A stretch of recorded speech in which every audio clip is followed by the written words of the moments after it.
Oh, right, Bob Wallis. So, what did we cover? It was yesterday now. We got back into your minor blues scales. So, well, yeah, that's what we did. So first I had you go over the major blues scales, and you know these pretty well now. You're getting better at improvising with them. Then we talked about the minor blues in more detail. And then we elaborated on E minor since it's the quintessential version of it. So you got these good. One thing I didn't point out is that you want to start alternating your pick. So every downstroke followed by an upstroke. You kind of alternate, but it's uneven, and sometimes you do 2 down or 2 up in a row. In a perfect world, every down is followed by an up. This isn't a rule in context. Sometimes you need multiple downstrokes or upstrokes in a row. But for speed, this is the best way.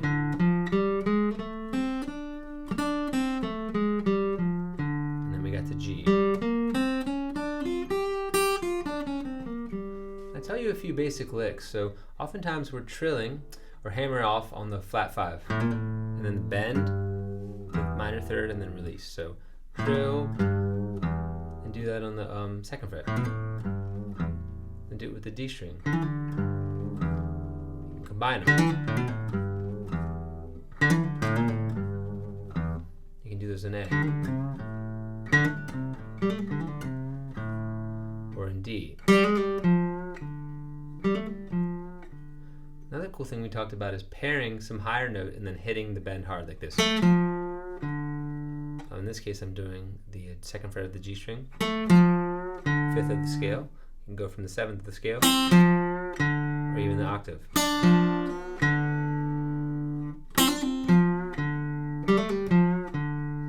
Okay, those are all D tricks. Then when we got to G, we talked about the same tricks, but we added a few. You can now do parallel fourths.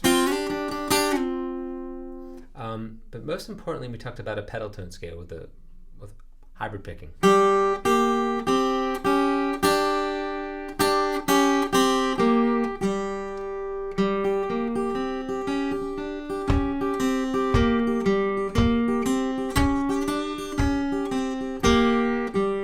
can use some of the licks this way.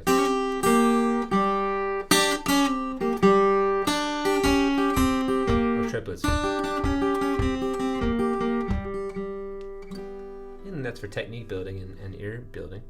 And then we took the E and we did it 2 octaves. So now you're at E2. This is crucial, really crucial, this section of the scale. You can do no wrong with that. Then you can try to play the whole thing 2 octaves.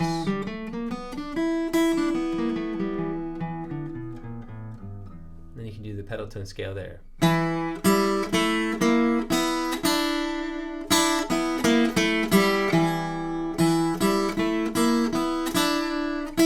Actually, just keep going till you get to that E, and then you have a unison. That sounds cooler. Some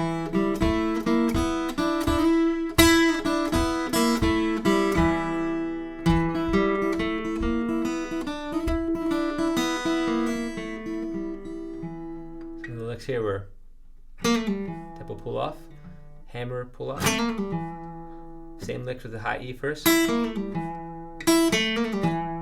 doing that as a bend. Pair it with the B. Okay. We talked about bend the 1st string or the 2nd string or the G string. And then beyond that, you want to just make stuff up. Okay, and then we moved it, of course, for David Rawlings Gillian Welsh to the key of A minor. So do it again here.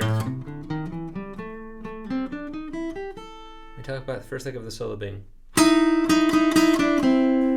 So we talked about how he gets dissonances with open notes. So if you play the 7th degree of the scale but add it to the open high E, you get that great major 2nd. And when you shift it up, it becomes a unison. That's not very tense, but this is very tense. Now if you shift up, here's the most tense. A B flat and a B. Then down, less tense but still very tense, very consonant, and then very resolved. If you take your root up a whole step to F sharp, again you get a minor 2nd. That's how he starts the song. You do the same thing for the A7 chord on the A string. And that's all because at the 5th fret, as you know, you get unisons. So inside a half a step of a unison is those minor seconds.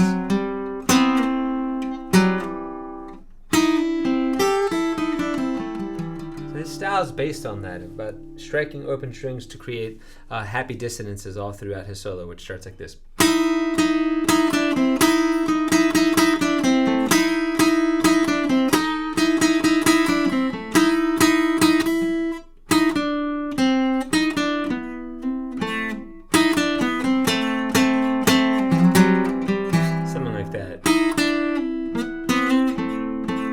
But we can get into that next week with the tab.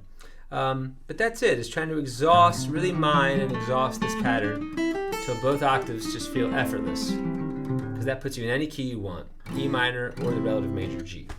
All right, bud, have fun.